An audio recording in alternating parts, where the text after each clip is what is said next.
And this is Real Estate Underground. Greetings and salutations, Real Estate Undergrounders. It is Ed Mathews with the Real Estate Underground. Thank you so much for joining us today. I'm really grateful for you making us a part of your day. With me today is Sam Wegert, and Sam has a lot going on, but we're going to talk about one really interesting segment of his set of businesses. I'm going to let him tell the story. So first, welcome to the show, Sam, and I can't wait to talk about Life Door. Yeah, man. Thanks for having me on, Ed. I'm super excited to be on. And Absolutely. I love the name of the show, by the way. Thank I you. didn't tell you that before we got on, but the Real Estate Undergrounders is a cool name. There's always cool new asset classes coming up in real estate, and I know we're going to talk about one of those today, and I'm excited for that. Absolutely. Yeah. You and I speak the same language because this is a multifamily play, but so I'm going to understand the words coming out of your mouth, and so will, our audience, but it's a fascinating play. And it actually, I'm going to let you tell the story, and then I'm going to tell you about my friend Deirdre. So for those folks who haven't found you online yet, or don't know you already, why don't you tell us a little bit about who you are and about your company? Yeah. Wow. So many ways I could take that. But ultimately, I think what we're going to focus on today in this episode is, you mentioned multifamily. So this is an asset class that's new, up and coming. It's not that people haven't been sharing houses for a long time, because they have been for decades, for as long as humans have existed. But the way to do it in a scalable way that investors can get cash flow from is new, and that's called co-living. So we're going to talk today about co-living. And I believe this asset class is where Airbnb was in 2011, 2012, when it was just up and coming, and people were having this reaction to Airbnb, if you remember. How does that work? How do people not destroy homes? So there's some nuances to it that I know we're going to discuss in this show, but really I describe it to people as, this is multifamily income, but on a single family asset. So you get single family debt, which is longer fixed debt, a lot of times better terms, and single family prices. And I'm excited to dive into that and chat about that today. Yeah. So my friend Deirdre Verbo, she does something similar, except with senior living, right? So Yes. She is tremendously successful. She has bought beautiful homes in wonderful neighborhoods. The cost of senior healthcare and senior living, assisted living, is astronomically. We're East Coast guys. Just living, forget senior assisted living, is extremely expensive here on the East Coast. Good, hardworking people can't afford to put a roof over their head in a town that they won't send their kids to school. And so Sad. It's heartbreaking, actually. So let's talk about your mission, and let's talk about how you execute. Yeah. The mission behind it. I'm into co-living. I'm all into co-living because it creates cash flow. But I would say there's a huge mission element to this asset class. It can help solve affordable housing. It can help solve workforce housing. It's for working professionals that couldn't afford. Just think about everybody that you go through your day. Think about everybody that makes between $15 and $25 an hour. Everybody that works at Target, except for maybe the senior employees. Everybody that works at Walmart that serves you. The people that you go to the convenience store and you buy from them. Think about all the people. Think about the tens of thousands of employees that every major airport has, between the service workers and the people that put baggage on your, they're making between $5, $10, and $30 an hour after taxes. That is just not enough to afford a studio apartment in a good area plus live. Right. And so there's a huge growing percentage of the population, especially in major cities, that are looking for something cheaper than a studio. But a studio is normally the cheapest thing on the market. So what's cheaper than a studio is a room. And so in essence, if someone can rent a room that has all utilities included, so they pay one price, the rent doesn't fluctuate, then that can help solve this issue of affordable and workforce housing. And it's not just me saying that. I think I told you before we went live that the U.S. Department for Housing and Urban Development, otherwise known as HUD, has come out. They put out a notice that said they believe co-living can help solve affordable housing in America. And they now allow housing choice vouchers to be used for rooms, not just apartments or houses or whatever. So that's a really cool development that kind of is HUD's stamp of approval on co-living. I think about anybody who decides that they want to be an investor of co-living homes, because in essence, what we are doing is, by doing co-living, we are inventing a new price point that did not previously exist. Studio is normally the cheapest thing in any city. And we are now putting that on the market in a clean, quiet, safe place for people to live that is 50 to 75% of what a studio apartment would go for. So we're undercutting the entire market, having the cheapest thing and doing it in a professional way that's professionally managed, that's done really cool. So it's not like a boarding home. It's not like a rooming home. A lot of people think, oh, Sam, what you're doing is a rooming home. We're doing something where, if I could have your listeners, if your listeners are note takers, I encourage them to jot this sentence down. The room is becoming the new apartment. And that is how Europe thinks about co-living, by the way. so many people in Europe and so many people in other countries live in this manner. It's only becoming necessary in the United States because of inflation, rising cost of housing and living, everything going up. That's a little bit about the mission behind it. It's cash flow, of course. We can double, we can triple, we can quadruple the cash flow we get from a normal place, but it is also affordable housing and workforce housing. Fascinating. And it's also similar to medical professional housing, right? I know That's right. I've got a handful of friends that buy houses, they'll fix them up and they will rent them out to traveling nurses or traveling doctors. Yes. Because obviously that's a big challenge in that space as well. And a little bit different in that, they're paying, those residents are paying through a stipend that they get. So the money is different, right? It's a lot more actually. But the fact is that the concept here is solving a major problem. I live in Connecticut. We have a major workman's housing issue in Connecticut. We're tens of thousands of units behind schedule. And I know that's a problem all across the country. Yeah, you mentioned two really cool niches, by the way. You mentioned the kind of senior assisted living or residential assisted living, I think they call it. And then you mentioned the medical professionals. Those are all, in my mind, those are all like niches within the niche of co-living, because they in essence rent out rooms to individuals. And so there's all kinds of these little niches. I focus on my company. What I think will fill your co-living house the fastest is definitely marketing to the broad working professionals. And other niches that are in there are like you mentioned, so veterans. Veterans is another one. Some of my students are creating homes and they only let veterans stay in those homes. It's a home for the nursing professionals you mentioned. Sober living is another one that's the similar concept. You're renting out rooms, but it's to a specific niche.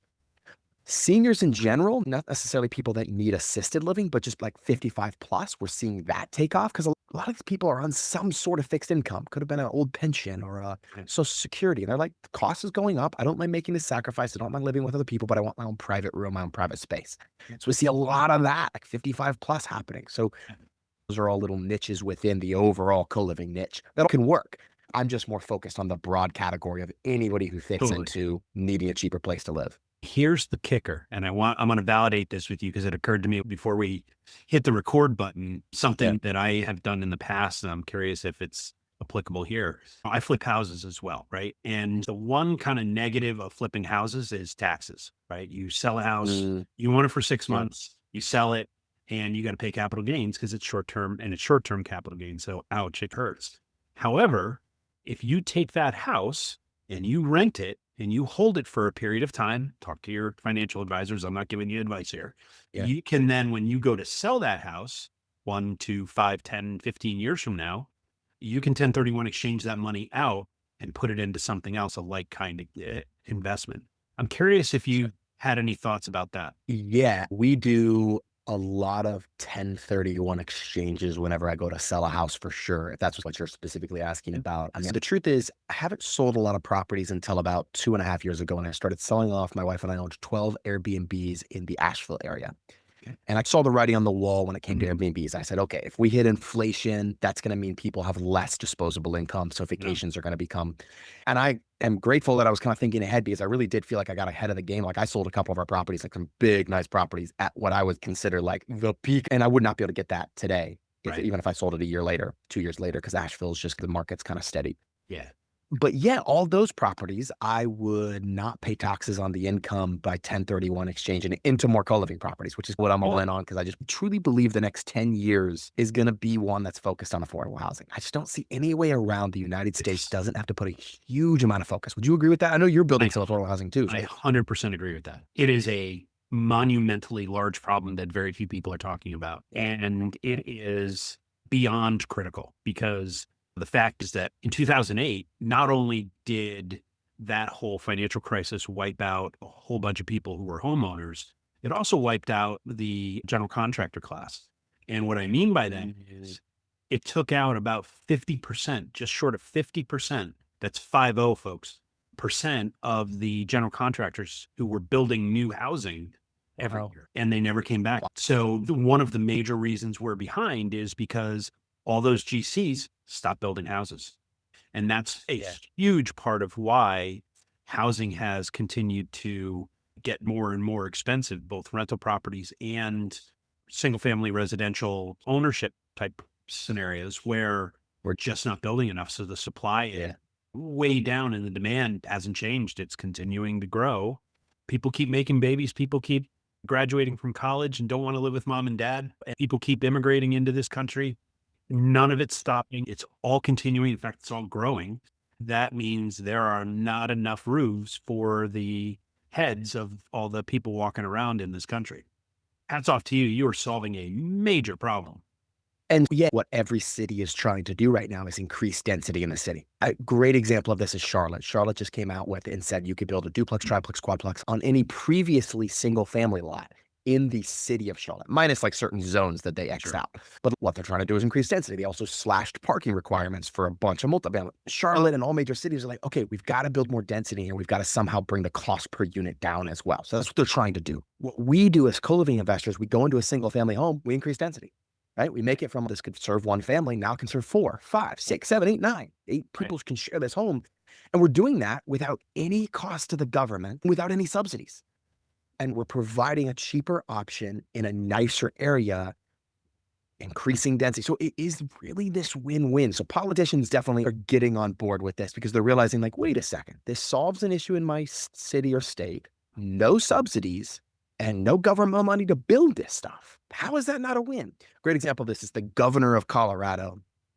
A lot of cities and towns will have these restrictions. They'll say you can only allow up to 4 unrelated people to live in a home or something crazy like that, which I could go on a whole tangent of how like the fact that the government regulates unrelated people, but does not regulate related people in a home, meaning I could live there with 45 of my cousins, 16 of my aunts and uncles. Like, it was a question. Find cousin. Exactly. How far back are we going in the family tree? I mean, at some point, it's all of our family trees verge at some. Dude, it's so crazy to think about some of the old zoning laws that come out. Like in Atlanta, there's this one county. Here's how their zoning reads: up to 5 unrelated, unlimited number of related, and an unlimited number of domestic servants. So you can just imagine what time period that was written in. And a lot of these rules and laws just haven't been updated. But my point in sharing this is I have a whole thing on like how I believe that's unconstitutional. There's definitely some strong parties out there that are fighting like, hey, you can't regulate this one. The governor of Colorado just came out. This was back in July of last year. So I guess it's been about a year now. And he said, I'm making it illegal for any local jurisdiction to regulate the number of people in any home. So he just literally said, if 15 adults want to get together and they're adults and they want to share a house together, why is that our business? They're consenting adults. They get to share a house together. That's on them.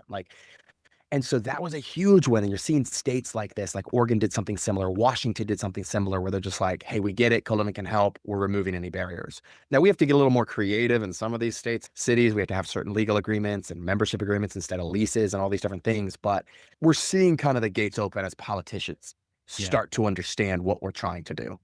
Yeah. And I hear you on those laws because like here in my general area, New England, a lot of municipalities will have similar regulations and laws, but it's fighting Airbnbs and it's fighting college kids living together. Because in Rhode Island, for instance, near University of Rhode Island, Narragansett, which is a beach town, beautiful beach town, is 40, 50, 60,000 people now in August. In 3 months, it will be a ghost town because a huge portion of the properties are beach homes. And so what those folks did was they would rent out their houses to University of Rhode Island kids.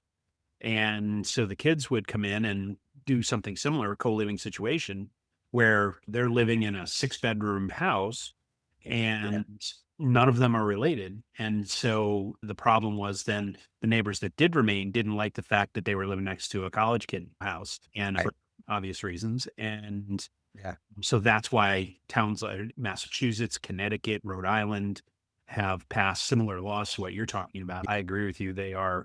I'm not an attorney, but I'm pretty sure they're unconstitutional. I think there's like a big distinction too, Ed, between, okay, these laws were originally designed. If you go back to like when a lot of them were created post World War II, and a lot of them were originally designed to keep out college housing, like fraternity houses, prostitution houses, and undocumented immigrant houses. That was the original kind of intent a lot of times behind these. And a lot of them were colleges, like you said. But what we do doesn't really fall in those boxes. Out of the 450 tenants we have here in Charlotte that I either own or manage, we have maybe 4, 5 college kids. Like out of all of that, they're all working professionals. So it's just, we're so different than that. And like we're professionally managed. professionally set up. And obviously we're vetting these people. We're doing full FBI level background checks on everybody. And it's like they're moving into the house as if that room is their new apartment. So the laws and the rules, frankly, are just outdated. Go ahead. It's just unintended consequences of the things they were trying to solve. They may have solved, but now as our society has evolved and we're experiencing additional challenges, affordable housing being a big one, they're realizing that those old laws don't apply to the society we live in today. That's right. 100%, man.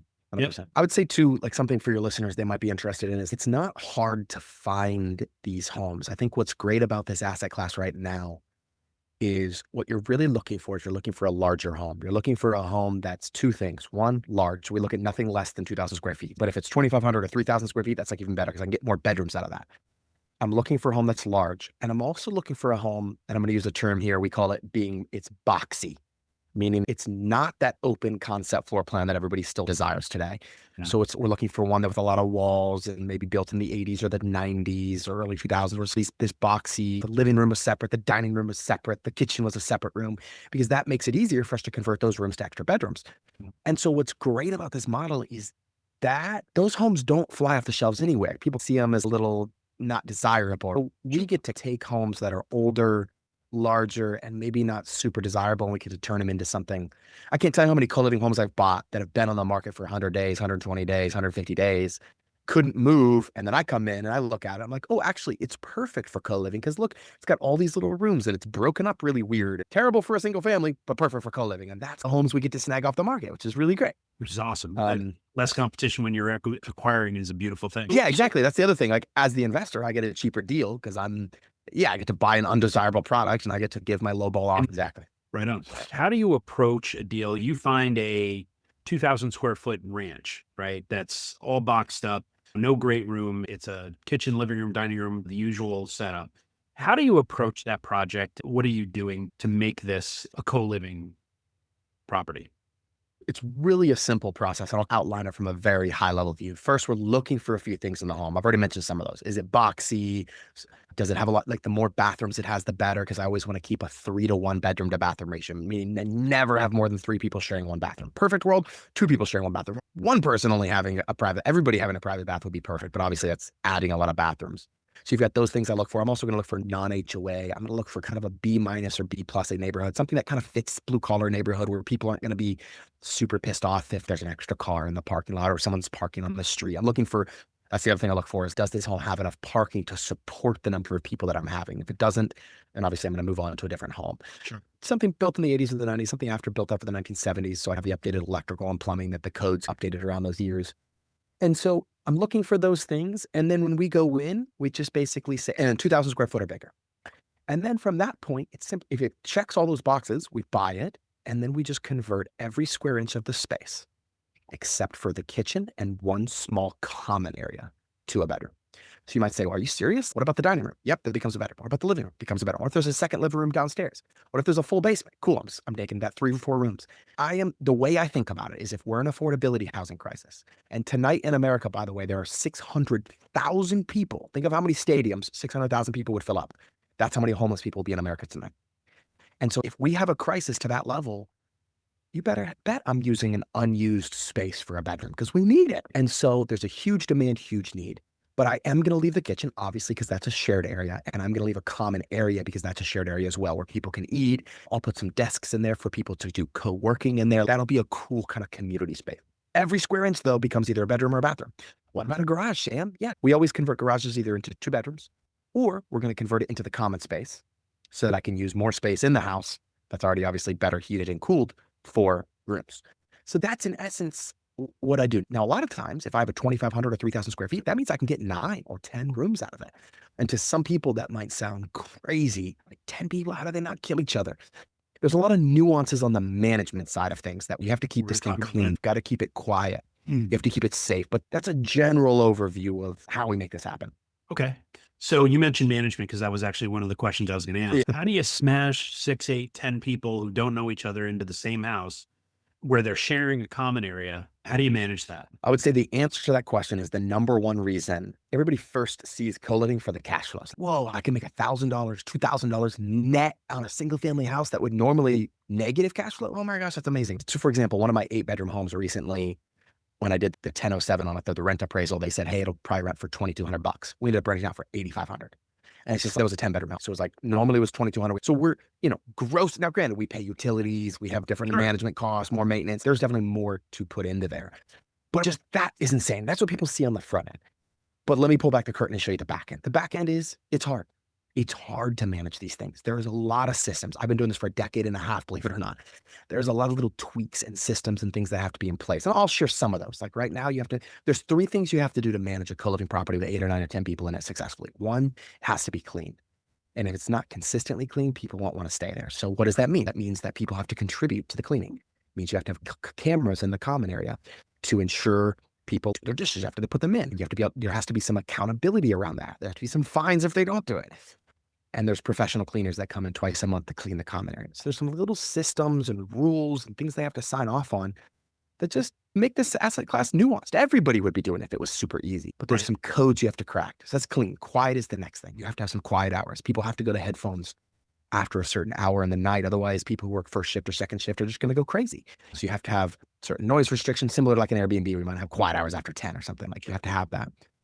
And then the third thing is you have to make it safe. If it's not safe, people won't stay there. So you have to have rules like you can't have weapons in the house, right? You have to be able to enforce those. You have to be able to kick people out if they break a house rule. You have to have cameras on the front. We put cameras in the common area of these homes. We have to be able to have those accountability things. We have to have individual door locks on all the doors so they feel, okay, this is my little private space that I can lock and I can get in and out. And then obviously just how you vet your members. Are you doing background checks? Are you ensuring they've had some experience with shared living before? Not that we wouldn't accept someone who's brand new, but setting the correct expectations from the beginning is definitely the number one thing that sets them up for success in the back end. You mentioned something about if they break a rule, they lose their membership. Does that fall under eviction laws, or is there a different, because I've been paying attention to your language, you don't call them tenants or residents, you call them members.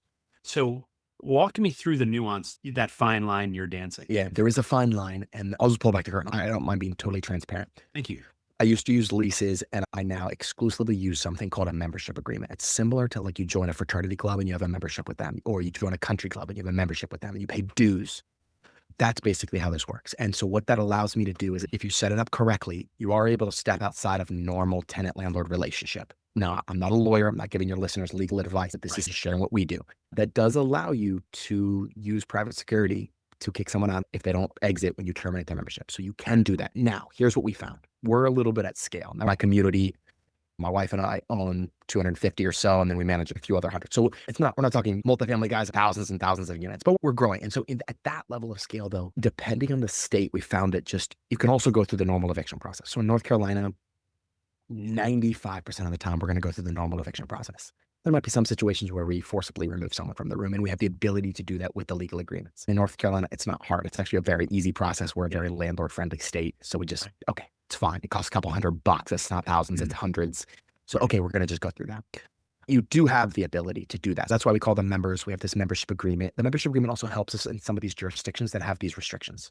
Technically, the way that this works is I'm only leasing my house. I'm leasing my house to one other company, and that company then has hundreds of membership agreements. In our case, so if someone were to say, Sam, how many leases do you have on your house? The answer would be, I have one lease on my house, and that's it. Now, who holds that lease, though?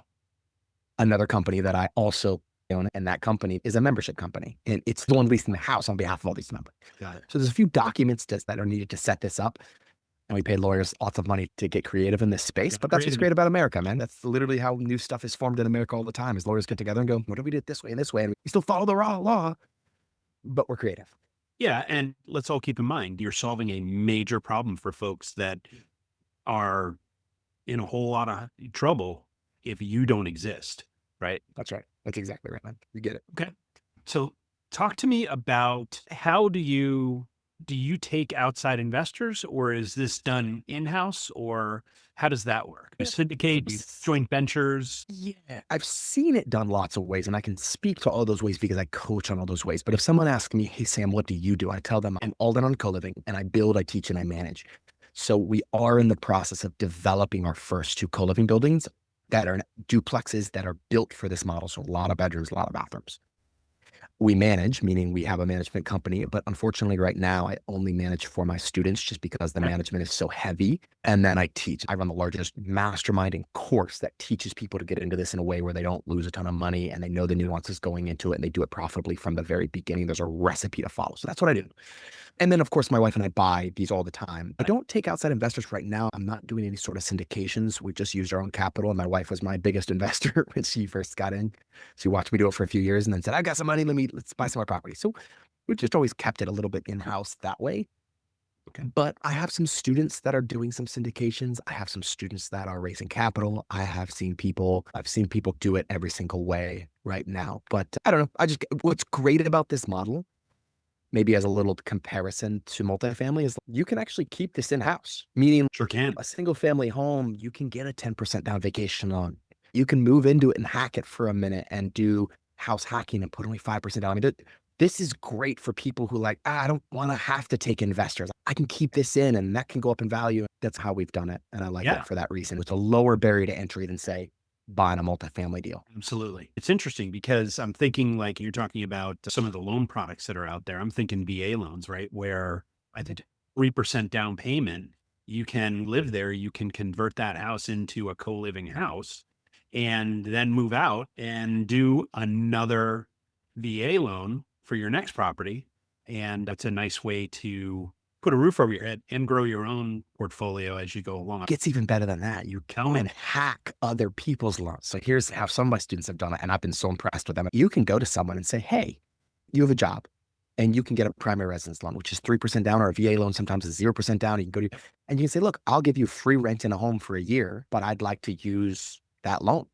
And so they would move in and you would deed the, I mean, there's some nuances from the legal title side of things of this, but that can be worked out. There are some strategies for that. But in essence, you can hack someone else's loan because you're only allowed one a year. But I can go to, and I've gone to I have a bunch of siblings. So I'll tell my siblings hey, I'll give you 10% of this house plus, or I'll just pay them. I'll be like, I'll give you 10 grand, but you've got to move into this home and then the home's going to be mine, but you get free rent for a year. And so there's some fun we're talking scrappy strategies. Right. There's always get into your first one or two. But I'll say this, here's what's great about this strategy. Let's say you get a home, and it's not uncommon for one of these homes. $1,000 a month net is the bottom line. We won't even look at it unless it spits out of 1,000. And then I'd say there's some crazy examples I could give you of one home, 14-bedroom home in Houston, doing $5,000 a month net. But that's very rare. They put a lot down. But 1 to 3. So let's take an average person. When you say 1 to 3 in thousands of dollars, $1,000 to $3,000 a month in net income. That's the range of what we're seeing in different cities around the United States. So what I'm saying is you don't need 100 of, if you are a normal American, and you need $6,000 a month, which is $72,000 a year, and that covers a lot of your basic expenses, that's 2 or 3 homes. Good ones, don't get me wrong. They're not like the first ones you find, you research, you look, say no to a bunch, but I'm not promising that because that'd be illegal for me. That'd be like an earnings claim. I can say that's the power of this strategy. Thank you. That's what I'm trying to say. That's why I love it. It's like I said before we started recording, this is a situation that I'm grateful that you and other people that are doing what you do are solving. I'm also really grateful that you're teaching other people how to do it because that's the fastest way to get to scale and solve this problem in total. And you've mentioned a couple of times, and I'm going to make you talk about it, is school. So tell me about the training you provide and how does that work? So we run a program that is 2 aspects. It's a course and it's a mastermind. And what that means is there's an initial course to get you from 0 co-living homes. Even if you've done a bunch of real estate before, co-living is different from all of those. So there's a course that gets you from 0 co-living homes to 1 co-living home. And it's a step-by-step guide that walks you through to get to 1. That's the biggest learning curve is on home 1. After that, 2 is easier, 3 is easier, 4 is easier. Everyone gets easier after that. And then we have an ongoing mastermind that just supports you. So that's calls, live call. It's basically everything you need to do co-living successfully and profitably. And to scale, yes. Yeah, we've got some scaling programs as well. For one of my students recently, he joined our program less than a year ago, and him and his partner, now granted, he found a partner in our program, and he just texted me the other day and said, we're at 180 units. And I was like, less than a year, co-living units. And I was like, dude, that is insane. Wow. Granted, he came in with a decent amount of capital. He had sold some stuff, so he had a chunk of change that he was ready to go. But that's what's possible in our program if you apply yourself. I've got a bunch of coaches that help me out with it. I'm really passionate about it. We're always improving it and making it better and just super excited for that. Awesome. Congratulations. If someone's Congratulations. interested, we do give a free resource. If someone wants, we do a 5-day challenge, which is a deep dive into this strategy. It's completely free. We don't charge a dime for it. There's an offer on the end, but it's not a hard pitch at all. It's just, hey, if you guys want to continue, here it is. It's scaleyourrealestate.com. So if anybody's interested, scaleyourrealestate.com, they can just go there and they can just get on our next one. I do one a month. They're live. So I'm there interacting with you guys and connecting. And it's a fun way to learn about co-living. Cool. Awesome. Let's get into the final 5. I appreciate, and I've learned a lot in this 37-minute masterclass that you've provided. So thank you. But I want to know more about you individually. You wake up on Monday morning and the mortgage is paid, the kids or whatever are taken care of, college is handled, no car payments, all the things that a husband and wife need to do or a couple need to do in order to be good, right? That's all taken care of. And yet you still gotta get out of bed. And I suspect you're that guy. And yet you get out of bed on Monday morning and go headfirst diving right back into the office to continue to build your business and help your students and all that. I call that purpose. And I'm curious what gets you out of bed? What's your... Yeah, man, I think it's an interesting question, and I might give a non-traditional answer to it because this has been something I've been diving into my life recently.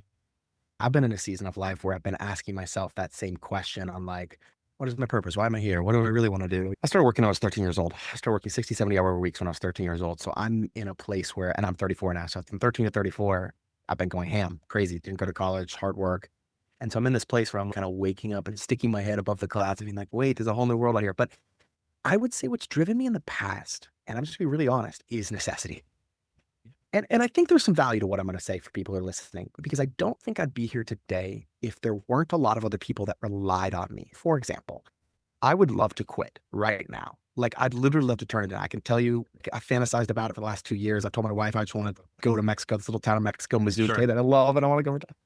I have people that rely on me and they keep me going. And so I do it because there are people who need me care and that I care about enough that I have to keep going. And that's what gets me up is those people. And I think that's valuable because I think if anybody wants to get somewhere in life, you need external resources to push you. Like we will only do so much just for ourselves. Purpose. I'd love to tell you I have some big purpose to solve affordable housing. And sometimes I do think we will actually completely solve affordable housing with this method. And that's fun. And that does get me up in the morning. But if I had to give you the real answer, man, I would say it's taking care of the people that rely on me, taking care of the people that have paid me, taking care of the people that have entrusted me with their lives, their financial future. And I need to show up for them. I need to show up for my wife and my dog who's laying next to me. Okay. So thank you for that. I agree with you on multiple levels there. With regard to mentorship, you've mentioned that people have helped you along the way. And so I'm curious about the best advice you ever got and who gave it to you. Man, I'll give you a piece of advice that may seem out there, but it's something I've been preaching to my team. I'm a big Tony Robbins guy, and Tony Robbins is all about raising your standards. But one of my mentors pulled me aside one time and he said, Sam, stop trying to be Tony Robbins. You are killing yourself. Basically, he was like, you're trying to be too good all the time. I was like, what the heck do you mean, man? He goes, this is one of my mentors who I love dearly, says, I need you to lower your standard. I was like, what the heck are you talking about? That's not me. I'm Tony Robbins. I'm raise your standard. He goes, lower your standard, but raise the consistency with which you hit your standard. And you haven't, in essence, raised your standard. And he goes, consistently good always outperforms occasionally great. And he goes, Sam, you're trying so hard. You're showing up occasionally great. And you just need to be consistently good. And it was a juxtaposition to my entire life, which is like Tony Robbins, go explode, explode. And I've just been preaching this to my team. For example, my team built out this whole flow for member concerns that we get from these members.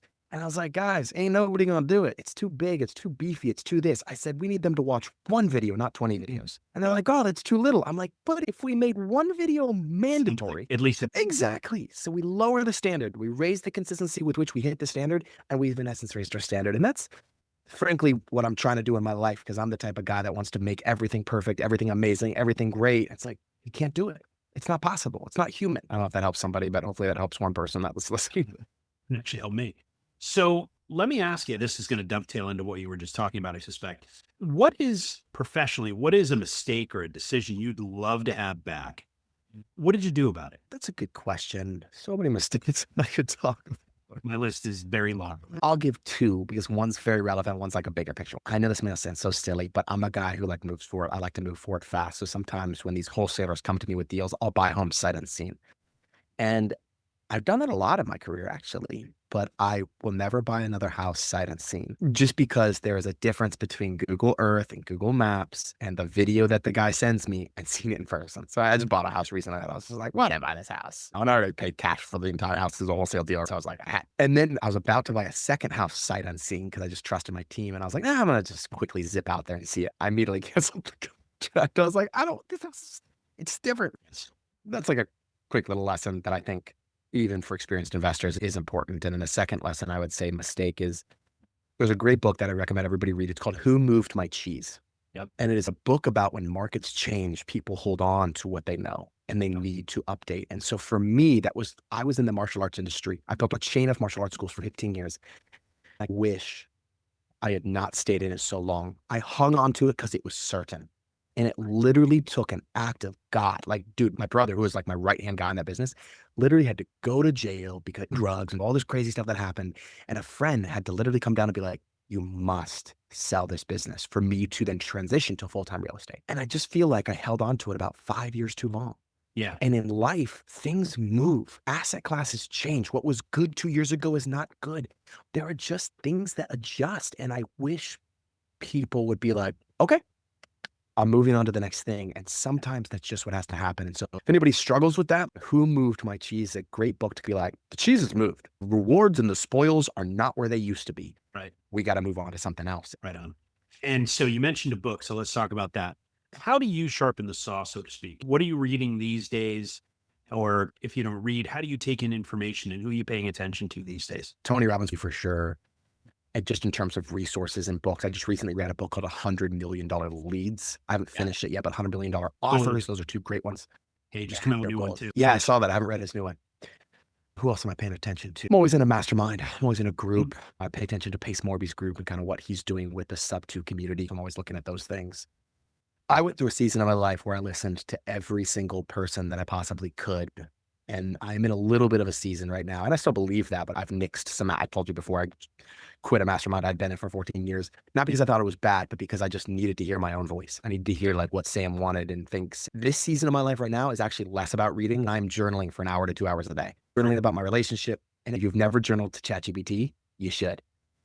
Just know that it could come up in a court case. They can subpoena this stuff. So be careful what you tell it or delete it. I love old school too. I've got a notebook in front of me, but ChatGPT has been fed millions and millions of transcripts from actual counselors and coaches and all this stuff. So it does have a good format. It knows coaching. And so, yeah, you can just go to ChatGPT and be like, I want you to be a coach. I want you to be a counselor. I want you to reflect this back to me. What am I missing? What am I not seeing? I'm a guy who hired a Tony Robbins coach at age 14 or 15. Some of the things that ChatGPT will spit back to me and be like, hey, I think you should think about this and this. I'm like, it's deep and it is good. Surprisingly, look over my shoulders, good. And it's instant. I don't have to get on a call. I can just feel like, here's an emotion I'm feeling today. Like I'm feeling this and this, and I really don't want to do this and that. And it'll be like, no, you need to stick to your commitment because of this and this. And here's what you could do. But if you do, this is who you would become. And I'm like, done, got it. I'm going to do it. It's amazing. So I've been journaling a lot to it. A lot of my friends have too, and they've just experienced really great results. So I know some people have some weirdness about AI, but I would highly recommend it. So that's my 2 cents. No, you're talking to somebody who, like within the last week, established a board of advisors on my ChatGPT account project that's set up. And basically I said, we've got Car Street Academy and we're trying to launch this. And I need Russell Brunson, Alex Hormozy, Ann Hadley, Frank Kern, yada, yada, to walk me through a launch strategy so that we can add the most value and all the things we want to accomplish. And it gave me That's awesome. And I'm going back to it now. Hey, this is what I'm seeing in the market. This didn't work. How should we react? How should we handle this? And boom, more information. Yeah. And the second thing, awesome. Oh, that worked. Okay, cool. That's resonating. I now have a world-class board of advisors living under the umbrella of ChatGPT. So I'm right there with you on that one, brother. That's amazing, dude. I love it. Let's talk about success. How do you today define success? Yeah. I wish I had good, nice, canned answers for this, but I really don't. How do I define success? It's definitely changed. I'll share something a little vulnerable that I just realized yesterday. It might be a little too early to share this, but I'd say the number one reason I chased money growing up was because I wanted to be loved by the people around me. And I just somehow in my head, I got connected. I was like, oh, if I could impress my friends, I was part of this friend group that was like never really fully accepted me. And if I could press my parents, I could press people, I would get more attention and love, things I didn't think I got Sure. when I was a kid Yep. by having a ton of money. And I accomplished the goal by all worldly measurements, was the youngest person to join a millionaire group, built my company to multi-millions. And so all this was like good check marks. But I think what happened is I recently woke up and was like, dang, actually having more money means you need to have more conflict. Like fire people and hire people. Like I went the wrong way if I'm looking for like love and acceptance in my life, right? And so one of the things that I would say, how I define success now, it's slowly shifting for me. Definitely used to be all by money measurement terms, even recently. Like even if you'd asked me this a year ago, I've been like, did I hit my net worth goal? Did I hit my net income goal? Did I hit? It's all net income, net worth. That's all I would measure. I don't care about gross. I don't care how much money you're making. I don't care how much money you're taking home. But recently, it's just shifted a little bit more. My sister just passed unexpectedly very recently, and it just kind of rocked. Yeah, it just rocked me to my core, man. She was 36 and she left a 5-year-old kid behind and her husband. It was just so sad. I'm still reeling from it, to be totally honest. And I think I just woke up and was like, am I like having fun? I have more money in the bank account than I've ever had in my entire life. And is that who I want to be? I recently spent some time in Colombia, like the country of Colombia. And in Colombia, they don't care how much money you make. They care about social media following. More of a kind of, it's a different culture. And just being around different cultures makes you realize it's actually a very American thing. It's a very specifically American thing to think I'm competing against you. I'm better than you in money. I have more success than you. Not everybody thinks that way. Most cultures actually don't think that way. I say all that to say, I think just like enjoyment of my life, spending time with people that I love and that I care about has definitely started to infiltrate my version of success more than it ever has. And I'm 34, so I think it's a natural tendency of men, maybe young men especially, to go through this like significance phase, and then they're like, "Oh, wait, is that all there is?" And I'm in that "is that all there is" phase. And I'm sure I could learn a lot from you in that as well. But that's my journey right now, man. That's awesome. Yeah, that revelation for me hit about 31, I think. So you're right on track. Yeah. I've been working at this for so long to accomplish this, and I just accomplished this. Is that all there is? It'll happen multiple times in your life. I'm in my mid-50s. It's happened at least twice since then. And that's a good thing. That's growth, right? What's the number one piece of advice you have for someone in that season? Give yourself some grace. My turn. Give yourself some grace. You are on a path, and that path is your own. Don't compare it to anybody else. And if you're not where you thought you would be, that's okay, right? You can't do anything about yesterday. The only thing you can affect is right now and tomorrow. And give yourself some grace and be really as present as you possibly can, because I'm someone who tends to wallow in the mistakes that I've made. I relive them even. And one of the things that did to me was it sabotaged things that I was working on because I was so fixated on things I got right, things I got wrong. And what happened was I'm sitting at a dining room table with my 2 daughters and my wife, and they're having a great conversation. And I'm still thinking about the mistake I made. And I'm not hearing any of it. Learning very late in life to give myself a little bit of grace has been revolutionary. And I'm talking in the last couple of years. That's brilliant. Thank you. So, Sam, I've really enjoyed this conversation. When you're not talking about co-living and helping other people achieve their dreams, what do you like to do for no worries? When you're not saving the world from workman level housing and not enough affordable housing and helping other people, what do you like to do for fun? Yeah, I'm learning a lot about fun, but I love anything outdoors, man, anything in nature. So hiking, biking, camping, traveling, being on the water, a boat, just like anything with my friends and my family. Usually outdoor stuff is my most pleasurable place, is kind of my home. Skiing. I have a 20 ACL right now, so I'm not doing much of skiing and it's killing me, but I'm working on that. So that's my go-to. Yeah, fortunately it's August, so you got a little bit of time to kill. And if people want to learn more about you or your companies, what's the best way to get in touch? Yeah, man, the best way I would just say is going to that website that I gave you, www.scaleyourrealestate.com. If someone's interested to learn more about co-living, or they can just follow me on Instagram at Sam Wegert, at SAMWEGERT, and to connect and follow with me there. Sam, thank you so much for your time today. I am blown away by you and your business. Congratulations and continued success. I wish you nothing but the best. Thank you, Ed. Same to you, brother. Thanks for the opportunity to be on. I really appreciate it. This has been the Real Estate Underground podcast. Thank you so much for listening. Don't forget to rate, review, and subscribe. It helps us grow. Until next time, happy investing.